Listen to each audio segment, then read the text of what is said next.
Amazon और फ्लिपकार्ट पर आरोप है कि वो भारत में बड़े विक्रेताओं को बढ़ावा दे रहे हैं, जिससे छोटे विक्रेताओं को नुकसान हो रहा है। इस मामले पर कर्नाटका उच्च न्यायालय ने CCI को अमेज़न और फ्लिपकार्ट के खिलाफ जांच करने के आदेश दे दिए हैं। नमस्कार, TFI पर आपका स्वागत है और मैं दीक्षा नेगी आपको बताऊंगी आखिर कैसे अमेज़न और फ्लिपकार्ट को भारी पड़ने वाली है अब उन्हीं की मनमानी। कर्नाटका उच्च न्यायालय ने 11 जून को अपना फैसला सुनाते हुए कहा था कि भारतीय प्रतिस्पर्धा आयोग यानी CCI अमेज़न और फ्लिपकार्ट के व्यापार मॉडल के खिलाफ की गई जांच के साथ आगे बढ़ सकता है। बता दें कि इन कंपनियों पर आरोप है कि यह अपने चहेते विक्रेताओं को बढ़ावा दिया करते थे, जिससे छोटे विक्रेताओं के हितों को नुकसान पहुंचता था। दरअसल लगभग 18 महीने पहले यह प्रकरण शुरू हुआ था, जब राष्ट्रीय राजधानी में छोटे और मध्यम व्यापार मालिकों का प्रतिनिधित्व करने वाले समूह दिल्ली व्यापार महासंघ यानी DVM ने देश के 2 सबसे बड़े ई-कॉमर्स प्लेयर्स के खिलाफ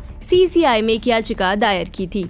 दिल्ली व्यापार महासंघ ने आरोप लगाया था कि ये अपने चहीते विक्रेताओं के हितों में उनकी वस्तुओं के दाम लुभावने रखते हैं अथवा उनको अत्यधिक सहयोग प्रदान करते हैं। इससे छोटे विक्रेताओं को भारी नुकसान पहुंचता है। बता दें कि DVM ने प्रतिस्पर्धा एक्ट के सेक्शन 3 और 4 के तहत CCI में मामला दर्ज किया था। अक्टूबर 2019 में DVM ने आरोप लगाया था कि अमेज़न और फ्लिपकार्ट स्मार्टफोन के लॉन्च पर अप्रत्यक्ष नियंत्रण रखते हुए चुनिंदा विक्रेताओं को तवज्जो देते हैं। CCI ने जनवरी 2020 में धारा 3 के तहत DVM द्वारा प्रस्तुत जानकारी के आधार पर एक आदेश पारित किया था, जिसमें महानिदेशक को जांच करने का निर्देश दिया गया था। इस आदेश को अमेज़न ने फरवरी 2020 में कर्नाटक उच्च न्यायालय में एक रिट याचिका के माध्यम से चुनौती दी थी। हालांकि उच्च न्यायालय ने उसी महीने CCI की जांच पर रोक लगा दी थी, पर अंततः लंबी लड़ाई लड़ने के बाद देश के छोटे और मध्यम वर्ग के व्यापारियों की जीत हुई और ई-कॉमर्स जायंट्स के खिलाफ जांच का रास्ता साफ हो गया।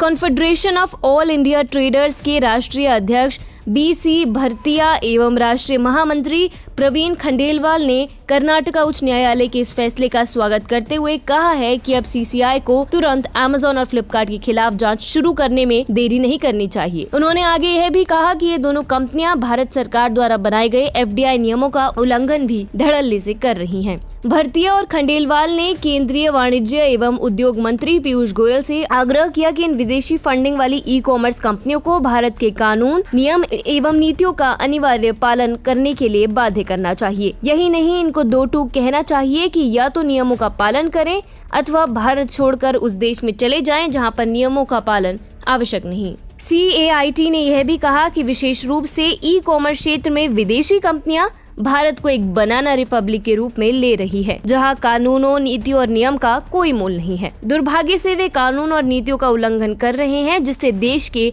छोटे व्यापारियों को बहुत नुकसान हो रहा है। इसलिए केंद्र सरकार को इस मामले को संज्ञान में लेते हुए इन विदेशी कंपनियों पर नकेल कसनी चाहिए। इनके खिलाफ त्वरित कार्रवाई करने की आवश्यकता है। इसी बीच अमेज़न ने कहा है कि वह कोर्ट के आदेश का अध्ययन कर रहा है और उसके बाद अगले कदम पर फैसला करेगा। फ्लिपकार्ट ने हालांकि अभी इस पर कोई जवाब नहीं दिया है। आपको बता दें कि फरवरी 2021 में रॉयटर्स ने एक रिपोर्ट छापी थी, जिसमें उन्होंने अमेज़न में एक दस्तावेज का पर्दाफाश किया था, जिसका शीर्षक था test the boundaries of what is allowed by the law, यानी भारतीय व्यापार कानूनों की जब तक अवहेलना हो पाए तब तक करे। इस रिपोर्ट में उन्हीं सब बातों का जिक्र है जो हमारे देश के छोटे विक्रेताओं ने की है। यानी स्पष्ट है कि अमेज़न और फ्लिपकार्ट न केवल भारतीय कानूनों की अवहेलना कर रहे हैं, बल्कि भारत के छोटे विक्रेताओं के साथ भेदभाव करके उनके रोजगार पर लात भी मार रहे हैं। ऐसे में केंद्र सरकार भी इनके ऊपर निगरानी रखे हुए है और इनका एक अधिकार खत्म करने की पूरी कोशिश कर रही है। वहीं CCI की जांच रिपोर्ट इनके ताबूत में आखिरी कील साबित हो सकती है।